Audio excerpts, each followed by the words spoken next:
মে দিবসে ঢাকায় বড় সমাবেশ করবে বিএনপি।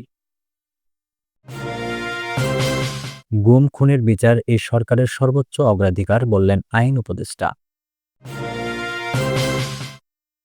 আওয়ামী লীগের কিছু দোসর এখনও সরকারের মধ্যে আছে বললেন জয়নুল আবদিন ফারুক।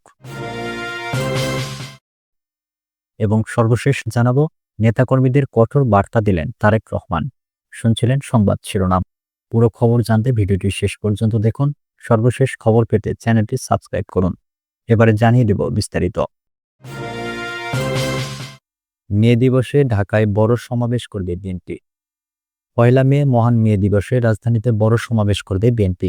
জাতীয় শ্রমিক দলের উদ্যোগে নয়াপল্টনে বিএনপির কেন্দ্রীয় কার্যালয়ের সামনে এ সমাবেশ হবে। মঙ্গলবার বিকেলে গুলশানে বিএনপির চেয়ারপারসন খালেদা জিয়ার রাজনৈতিক কার্যালয়ে আয়োজিত সংবাদ সম্মেলনে তথ্য জানান দলটির স্থায়ী কমিটির সদস্য নজরুল ইসলাম খান। সংবাদ সম্মেলনে নজরুল ইসলাম খান বলেন, পয়লা মে বেলা ২টায় নয়াপল্টনে শ্রমিক সমাবেশ অনুষ্ঠিত হবে। এতে বিএনপির ভারপ্রাপ্ত চেয়ারম্যান তারেক রহমান ভার্চুয়ালি যুক্ত হয়ে প্রধান অতিথির বক্তব্য দেবেন। বিএনপির স্থায়ী কমিটির এই সদস্য বলেন, সমাবেশে ঢাকার পাশাপাশি আশপাশের জেলাগুলোর নেতাকর্মীরাও অংশ নেবেন। ওই দিন সরকারি ছুটি থাকায় বড় সমাবেশ হলেও মানুষের ভোগান্তি কম হবে। ঢাকার পাশাপাশি দেশের সব মহানগর ও জেলা শহরে স্থানীয় শ্রমিক দলের উদ্যোগে সমাবেশ অনুষ্ঠিত হবে বলেও জানান নজরুল ইসলাম খান। এ সময় সাংবাদিকদের এক প্রশ্নের জবাবে এই বিএনপি নেতা বলেন, শ্রম সংস্কার কমিশন যে প্রতিবেদন জমা দিয়েছে তা বিএনপি সমর্থন করে। সংবাদ সম্মেলনে বিএনপির জ্যেষ্ঠ যুগ্ম মহাসচিব রুহুল কবির রিজভী, বিএনপির চেয়ারপারসনের বিশেষ সহকারী শামসুর রহমান, শিমুল বিশ্বাস, বিএনপির যুগ্ম মহাসচিব খায়রুল কবির খোকন, শ্রমিক দলের সভাপতি আনোয়ার হোসেন প্রমুখ উপস্থিত ছিলেন। শ্রমিক সমাবেশ সফল করার লক্ষ্যে এর আগে গুলশান কার্যালয়ে যৌথ সভা অনুষ্ঠিত হয়। সেখানে বিএনপির মহাসচিব মির্জা ফখরুল ইসলাম আলমগীর উপস্থিত ছিলেন। গুম খুনের বিচার এই সরকারের সর্বোচ্চ অগ্রাধিকার বললেন আইন উপদেষ্টা। মানবাধিকার লঙ্ঘনের বিচার করার পাশাপাশি ভবিষ্যতে যেন এমন অপরাধ আর না হয়, এজন্য প্রয়োজনীয় আইনগত ও প্রাতিষ্ঠানিক সংস্কার করা হবে বলে জানিয়েছেন আইন উপদেষ্টা ডক্টর আসিফ নজরুল। এছাড়া বাংলাদেশে যত গুম খুন ও মানবতা বিরোধী অপরাধ হয়েছে তার বিচার করা এই সরকারের সর্বোচ্চ অগ্রাধিকার বলেও জানিয়েছেন তিনি। মঙ্গলবার রাজধানীর কলেজ রোডে বিচার প্রশাসন প্রশিক্ষণ ইনস্টিটিউটের সেমিনার হলে আয়োজিত এক মত বিনিময় সভায় তিনি এ তথ্য জানান।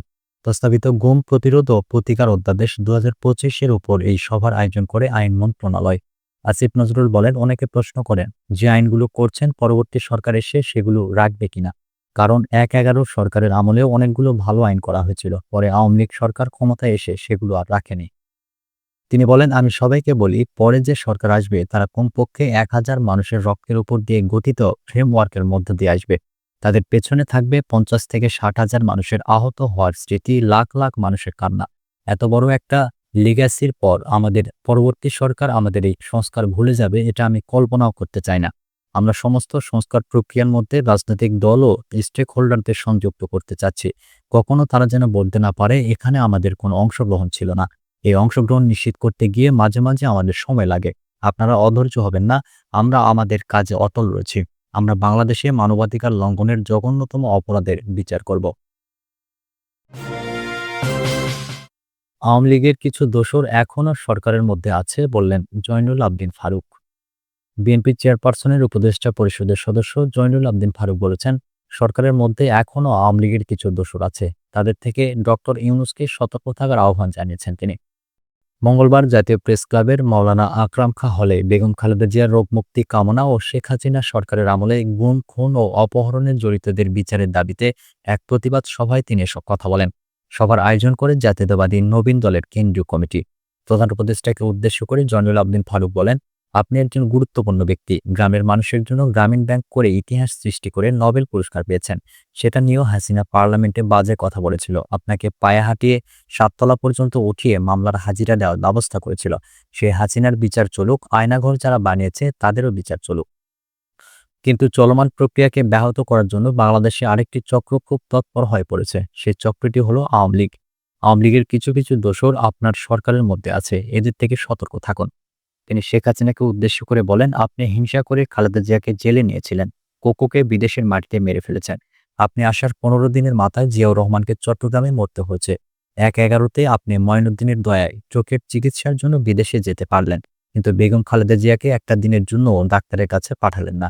এসব অমানসিক কাজ করেছেন আপনি। জয়নুল আবদিন ফারুক আরো বলেন, টিউলিপ বলেছে সে নাকি বাংলাদেশী নয়। বাংলাদেশী প্রধানমন্ত্রী হয়ে আপনি বিদেশি নাগরিককে কিভাবে পাসপোর্ট আইডি কার্ড বানিয়ে দিয়েছেন? কি করে তাকে জমি দিয়েছেন? আপনার দুর্নীতি, স্বজনপ্রীতি পৃথিবীর ইতিহাসে স্বর্ণাক্ষরে লেখা থাকবে। নেতাকর্মীদের কঠোর বার্তা দিলেন তারেক রহমান। নেতাকর্মীদের উদ্দেশ্যে বিএনপির ভারপ্রাপ্ত চেয়ারম্যান তারেক রহমান বলেছেন, যারা জনসমর্থন বিরোধী কাজ করবে তাদের সরিয়ে দিতে হবে, তা না হলে আমাদের অর্জন বৃথা হয়ে যাবে। তিনি বলেন, আমাদের সফলতা অর্জন করতে হলে এখনও অনেক পরিশ্রম করতে হবে। আপনাদের অদৃশ্য শক্তির বিরুদ্ধে যুদ্ধ করতে হবে, যে কোনো মূল্যে আমাদের ঐক্যবদ্ধ হতে হবে। মঙ্গলবার বিকালে কুড়িগ্রাম, লালমনিরহাট ও গাইবান্ধা জেলায় রাষ্ট্র কাঠামো মেরামতের ৩১ দফা ও জনসম্পৃক্তি প্রশিক্ষণ কর্মশালায় ভার্চুয়ালি যুক্ত হয়ে তারেক রহমান এসব কথা বলেন। এর আগে তিনি প্রশিক্ষণ কর্মশালায় অংশ নেওয়া নেতাকর্মীর প্রশ্ন ও প্রস্তাবনা শুনে উত্তর দেন। প্রধান অতিথির বক্তব্যে বিএনপির ভারপ্রাপ্ত চেয়ারম্যান বলেন, রাষ্ট্র কাঠামো মেরামতের ৩১ দফা প্রতিটি ঘরে ঘরে পৌঁছাতে হবে। এই দায়িত্ব নিতে হবে জেলা ও উপজেলা বিএনপি নেতাকর্মীদের। আমরা সুযোগ পেলে ৩১ দফা বাস্তবায়ন করব। আমরা জনগণের সমর্থন নিয়ে সরকার গঠনে সক্ষম হলে ৩১ দফা বাস্তবায়ন করব। কেননা আমরা দেশের ২০ কোটি মানুষের সঙ্গে কমিটমেন্ট করেছি। বিএনপির ভাইস চেয়ারম্যান শামসুজ্জামান দুলু মঙ্গলবার সকাল 10:30টায় কুড়িগ্রাম জেলা শহরের আলমাস কমিউনিটি সেন্টার জেলা বিএনপির উদ্যোগে রাষ্ট্র কাঠামো মেরামতের ৩১ দফা ও জনসম্পৃক্তি প্রশিক্ষণ কর্মশালার উদ্বোধন করেন। কর্মশালার উদ্বোধনকালে বিএনপির ভাইস চেয়ারম্যান শামসুজ্জামান দুলু বলেন, অন্তর্বর্তী সরকারের প্রধান উপদেষ্টা ডক্টর মোহাম্মদ ইউনূস সম্প্রতি ডিসেম্বরে নির্বাচন করবেন বলেছিলেন। তারপর আবার মধ্যরাতে সংসদ করে প্রেস নোট দিয়ে জুনে নির্বাচনের কথা বলা হয়েছে। ডক্টর ইউনূস ডিসেম্বরে নির্বাচন করবেন বলেছেন। আমরাও চাই যত দ্রুত সম্ভব সংস্কার করে নির্বাচন দেওয়া হোক, এজন্য আন্দোলনের দরকার নেই। তিনি আরো বলেন, ৩১ দফা বিএনপির একার দফা না। বিএনপি কি করবে ক্ষমতায় গেলে সেই প্রসঙ্গগুলো ৩১ দফায় বিস্তারিত আছে। সংস্কারের প্রশ্নে বাংলাদেশকে এগিয়ে নেওয়ার জন্য ৩১ দফার বিকল্প নেই বলেও মন্তব্য করেছেন তিনি।